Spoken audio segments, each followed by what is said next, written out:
Hey guys, I'm Meg. I'm Tev. And this is Coffee with Megandtev. That was such an aggressive cheers. We're super excited. Got a lot of energy today. We're hyped up. On coffee. Oh, yeah, we are. I'm all hyped up on Mountain Dew. Oh my God. We're super excited. Thank you guys so much for joining in. Yeah. Last week was amazing. We got a lot of really good questions. Great questions, great feedback. You guys are so awesome. That hopefully over the next, we're going to address some of them today, but over the next few weeks we'll address a lot of the questions that were asked and different topics. And super excited about it. I'm excited about it. And you guys, you remember that one time when I said, oh my gosh, these are going to be like 5-minute videos? They ain't going to be 5 minutes. We're going to try to keep them short, but sometimes the Spirit just leads. You just keep on. He leads us on. Just kidding. Yeah, but, we realized how much I talked last video, so I'm going to try to keep it to the minimum. But we're going to dive right into some of these questions that you guys asked. All right, Tev. When do you remember your walk with Jesus really evolving, or where you felt a conviction to truly change your life? That's actually a pretty easy question for me. A lot of you guys don't know. I'll give a little snippet of my story.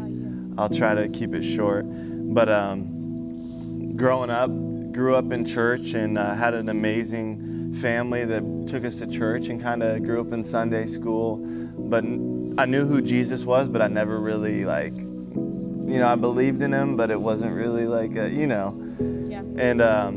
And so that was kind of my story up until when I was in 9th grade. And just a huge traumatic event in my life, a lot of things going on in my family, and got plugged in 10th grade at a church and started going to youth group there. And that's really when I started to really get to know who Jesus was, and I would say follow him. But it wasn't until my freshman year of college I got an amazing opportunity to go off and play college football, and I just loved it. But I was really started to live for myself, for my fame, for my glory, living my dream of pursuing that NFL dream, and really wanting that to be the path that I went on. And things kind of got thrown for a loop. I was praying during winter break. I went to school in South Dakota, so I was like, I want to get out of here.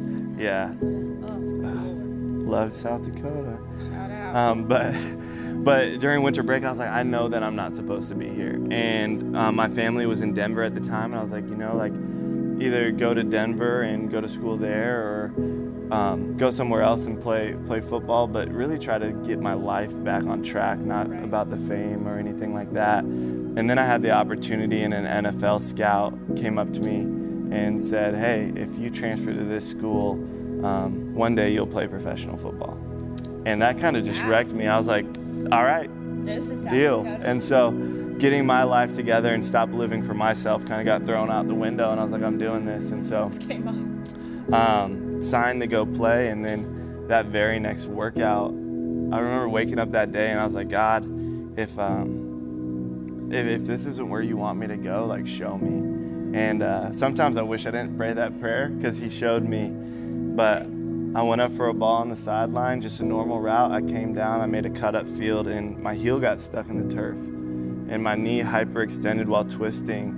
And I was laying on the ground in the most excruciating pain, and my leg was just dangling there. And a couple days later, I was told by the doctors the injury that I had, and that I would never be able to play football again. And as if that wasn't bad enough, they took me to the surgeon he was the only surgeon in the country that could perform the knee surgery that I needed to get done. And they ran some tests, and he was like, I got good news and bad news. And he told me the good news. He was like, we'll be able to go on with the knee surgery at some point. But the bad news is there's a blood clot in a major artery in your leg, and we'll need to put a filter in your heart so that the blood clot doesn't kill you during surgery.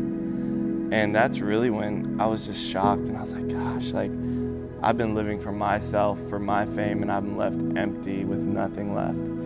And I went home, and my mom was taking care of me, and my brother was taking care of me, and I couldn't stay awake for more than 30 seconds at a time, and we just knew something wasn't right. And so they rushed me to the ER, and I got to the ER and found out that I had compartment syndrome and a hematoma in the leg, and the swelling was getting so bad in my leg that all the blood from my heart was going to my leg, and I didn't have enough blood in my body to keep me alive, and so they gave me 5 blood transfusions there. And once I got stable and I woke up, it was me and my mom in the room, and the doctor walked in and he was like, "We need to go into surgery right now to see if we could save your leg." And I looked at my mom and she looked at me, and we both just started bawling. And I was getting pushed out of the hospital room in that bed, and my mom tapped me on the shoulder and she was like, "God's got a plan." And that's when it really hit me of like, I've been living for my fame, for my glory, for everything that I've wanted, and not for him, the person that gave me the ability to do what I was doing in the first place, the God that's truly saved my life over and over again, but I never was living for him. And so it was that day that I really committed my life, not to Christ, but to walk with Christ. And so that was just a big season, and that's kind of when the conviction, I was like, this is where, this is how my life is supposed to go. And so devoted my life to him on that day to walk with him, and ever since it's been an amazing journey, because playing football and stuff, I had all this happiness, this temporary happiness, but I felt so empty on the inside. I had everything that you could want from the outside. And once I committed to walk with Jesus, I was laying in a hospital bed in the most broken time of my life. And I had this joy that filled my heart. And I remember it like it was yesterday. It blows me away, because it was a joy that I never got when I was on the field. It was a joy that I never had when I, was signing autographs for little kids. It was this joy that was indescribable. And that's really the time of my life that was like, this is where you're supposed to walk. That's crazy. You have like such a cool testimony, and it's so true. I feel like there's so many times where the Lord leads us to like rock bottom situations, and that's really where we're able to look up and like see his glory, and there's really no other direction to go but up. So if you're in a season of rock bottom, I suggest you look up. Look up, find your joy in Jesus, and that is where you're going to find satisfaction. So thank you for sharing that to others. You got the second question? I got you. Okay. Ooh, I'll give you this one. This is tough. How do you know when it's time to move on from a church? This was a question that was asked by a lady that was talking about the situation with her kids, and they've been at this church for a while and just really trying to figure out the right time to leave a church and to try something new, and really kind of branch out, in her being scared in that moment, right, of really having to lay new foundation at a church. Right. Well, first I would say it's not, leaving a church is not going to be a bad thing. It doesn't mean it's a bad church, right? So leaving a church doesn't mean you're saying like, there's bad blood there, I'm not going to go there anymore. And if it's a really great church, they're going to be so understanding, right? Because sometimes the Lord calls us to other things. Like, how many times have I been at a church and I've seen, the worship pastor, just the Lord's called them to another church, and for no other reason than that's where the Lord has called them. So first of all, I would say if the Lord is truly calling you and you really genuinely feel in your soul, and if you're married, your spouse feels it, you really feel like the Lord is leading you to another church, I say that you bathe it in prayer, but be sensitive to that call, because you have no idea what the Lord wants to do at that church through you guys, for you guys. When it comes to your babies, I'm a mama, I get this. You never want to uproot them and make them uncomfortable. There are a lot of great churches with a lot of great kids programs, and if I'm honest, when I was a little bitty thing, I don't really remember, all the churches that I went to, right? I don't think I really remembered church until I was probably 6, 7, 8 years old. But the best part is Jesus is there too, right? He's going to be at the same, at the church that you guys choose to go to, that you pray about going to. He's going to love your babies well, and they're going to be stewarded well there. And my last piece of advice for this, because I feel like it's kind of a cut and dry, simple thing, when it's time to go, it's time to go. If your marriage isn't first after your walk with Jesus, and you're trying to think about your kids and you're ignoring a call from the Lord, that's where Satan wants you, plain and simple. He wants you to think, well, we're just going to stay here for the kids. And if the Lord is calling you to do something really big at another church, whether it be missions or you really need to get in good community, Satan hates thriving marriages.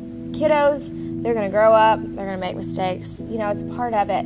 But Satan really hates it when your marriage is in a good place and it's thriving. And if that is what moving to a new church is going to do, Satan's going to do everything he can to scare you into thinking, now God's going to use you wherever you're at, right? If you choose to stay at that church, the Lord is not intimidated by our decisions. I think he uses us where we're at, but if he's calling us to do something, don't miss out on that. Don't miss out on that calling. And I think if you're going to a great church now, they're going to be nothing more than understanding. And if they're not, then that's really your peace of mind knowing that you made the right call. I've had to leave churches before. I've had to leave because of poor circumstances when I was 17 and pregnant, and I've had to leave because the Lord was calling us elsewhere, and there's nothing wrong with that at all. Yeah, and I think if you're praying on it and really in prayer and talking to the people in your community, talking to your spouse, if that's who you're with, I think in really any situation, if you're praying and you're devoted to the Word and you're really seeking, it's hard to miss the will of God. Absolutely. God is going to be with you when you take that step, whether you think, whatever step it is that you take. And so I think that's something that's important to remember, that God is with you. Yeah, absolutely. You don't need his permission because you have his promise that he's with you as you step in that. And so remember that. That's true. And I think, really any decision you're going to make in life, this is something that I've had to learn, something my dad taught me. The spirit of confusion and fear is not from Jesus. It's not from God. And so if you're really dealing with fear and anxiety and confusion over the situation, I encourage you to step back and evaluate where that spirit's coming from and seek counseling that's going to lead you in God's Word, that's going to help lead you to the proper decision in any choice you're making in life. Yeah. So, next question. That. Third and final, I'll ask you, Tev.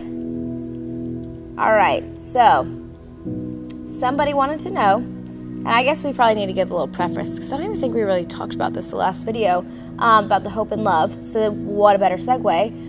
How did the whole hope and love thing come about? Yeah, so if you're new with this or don't know, the Hope and Love is a nonprofit that I started a couple years ago that we deal with mental illness, suicide prevention, and we travel the country and even different parts of the world, sharing a message of hope and love and the efforts of suicide prevention and anti-bullying and just mental illness awareness and really attacking the epidemic that's become. And so it's been 2 years. If you don't know, Meg, actually, we brought on Meg, about a little over a month ago? Yeah. As our president, which is super exciting. We're excited to be moving forward with that.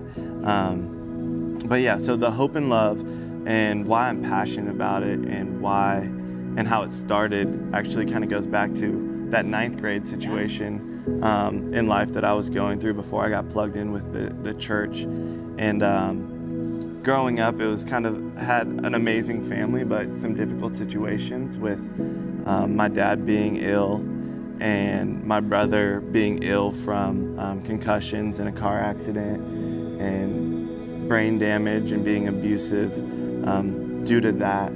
And it pushed me to this point where I struggled heavily with depression, where I wouldn't leave my bed for a week at a time, and just got to this point where I didn't think life was worth living anymore. And so I made the decision one night to take my own life.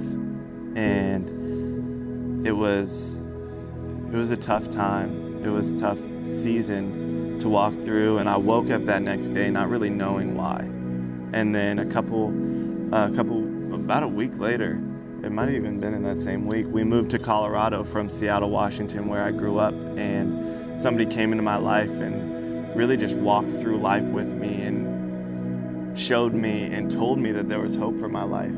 And I was able to open up to him about the things that I was struggling with and told me that I was loved and took me to church and introduced me to the people at church. And that's really when my life started to change. And I was still walking and still walk through seasons of heavy depression.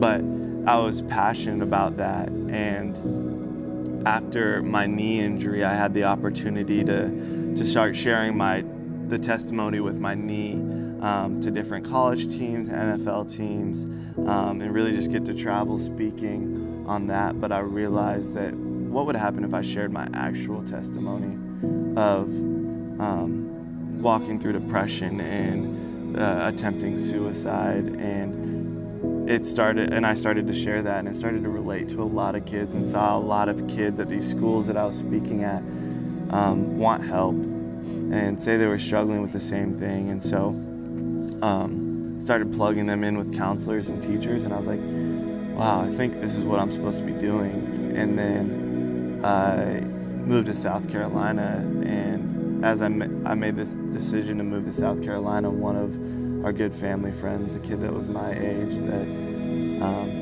just breaks my heart, got a phone call and was told that he had committed suicide. And it broke my heart, but it also reassured me and made me know that this is what you're supposed to be doing. And so I was like, you know what, I'm going full-fledged into this, and took everything that I had in my savings, everything that I had, and I was like, I met with my mentor. I was like, I want to do this thing, but I don't have any money for it. And he's like, well, like, how much would you give so that nobody had to lose a friend like you did? Nobody had to lose a sibling like his sister did. And I was like, I would give everything. I would give anything that I had. And he was like, then do it. And so that's what I did. And then we launched this thing called the Hope and Love Tour. And that first tour, we hit about 35 schools and reached thousands of kids and plugged in thousands of kids. And that's when I really was like, this is what I'm supposed to be doing. And so that's how the Hope and Love got started, of just letting really any generation that's struggling with suicide or depression or mental illness, if you're struggling, that there is hope for your life, that no matter what you're going through, that no matter what you're facing, that there is so much hope, that if there is breath in your lungs, there is a plan and a purpose for your life, and that you are more loved than you could ever imagine. There's people in your life that care for you, that want you here, that this world is a better place with you here. And I know sometimes it's hard to believe, and sometimes in those seasons of darkness, of depression, of anxiety, of whatever you're walking through, it's hard to believe that, but please hear me. You are not alone. Yeah. There is other people that are struggling with the same. I'm right there with you, but you are not alone, and that your life is worth living. And that's just the message that we want to get across to a desperate generation where so many people are searching for love, so many people feel hopeless, but really just instilling that there is hope. Yeah. There is. Even if it's a dark time, there's hope. Yeah. Yeah, and I think Tevin and I can both speak from experience on that one. I was so excited about coming on board with Hope and Love just because I've struggled with an eating disorder, which I fully believe is a mental health issue. I've dealt with anxiety, and so to come on board was very exciting for me. But I think that's the perfect segue into our last and final question. We don't have it written down, but someone was asking, if you are really passionate and you really want to like share God's word, or you want to share just a message that God's given on your heart, but you don't have a ton of followers, like, what do you do? How can you be influential without a ton of followers? Right, how can you be influential? And all I can think of is that friend that stepped into Tevin's life, who just showed up to be there, to show Tevin that there was hope and that he was loved, and helped him get through such a dark season of depression. Yeah. And even if that does not look like you maybe walking directly alongside with someone and doing life with them, even if it's a message you share on social media and one single person that needed to see it in that moment saw it, that changes everything. Coming from someone who has followers, love y'all, mean it so much, but it is tough. It is tough. It is tough to live your life on a social media platform that people who know you, they know you, and then there's people who think they know you and the life that they think that you have, and it comes with its fair amount of struggles, just like anything in life comes with. And so more than anything, I just want to encourage you that, like, there is not always power in the amount of followers that you have, right? That when it comes to like the grand scheme of things, that means nothing. And I love what I do. Don't get me wrong. I love my job so much. That's why I'm passionate about sharing such a positive message on the internet, because I fully believe that biblically Satan does have dominion in this earth, right? Like this is his space to kind of roam and be like a roaring lion seeking who he wants to devour. And I absolutely, undoubtedly believe he wants to use the internet to do that. I believe that his number one tool that he wants to use is the internet. And I believe nothing more than that. As followers of Jesus, we can be the weapon against that, using social media, because let's face it, Jesus has a way bigger hand that he can use the internet for. So if you have 3 followers and you have a message on your heart to share, share it. It does not matter. The numbers mean nothing. And if you have a friend in your life like Tevin who's struggling, do not be intimidated to walk alongside of them and share a message that they need to hear. Don't wait. Don't wait, because you don't know if you're going to be able to see that person again. Yeah. I would say just love right where you are. Right where you're at. That person that's walking past you in the hallway, they need love. Look them in the eyes. Yeah. Look people in the eyes. That is a message from a mama. Look people in the eyes when they're talking to you. That's a good word. But yeah, just love right where you are. You don't need a following. You don't need any, like, it doesn't take anything but love. Like, kid that loved me, 14 years old. And I would say that he saved my life. Absolutely. And so, yeah, right where you are, make a difference. Start loving. Start spreading that message. Absolutely. But yeah, we're so glad. And we're super excited. Next week is going to be awesome. I'm excited to really dive into, I can't tell. Can we tell them? I think you can tell. What it looks like to walk with Jesus and how to get closer to Jesus. Yes. We got a lot of questions about that, so we're like, it deserves its own video. So tune in next week. We're super excited. Make sure you subscribe. I think that's the thing that YouTubers... Subscribe to our channel. They say that. I'm not a YouTuber, guys. I'm not. Me either. I'm not a YouTuber. I'm an Instagrammer. But subscribe. We love you guys. Thank you y'all so much. And we'll see you next week. Cheers.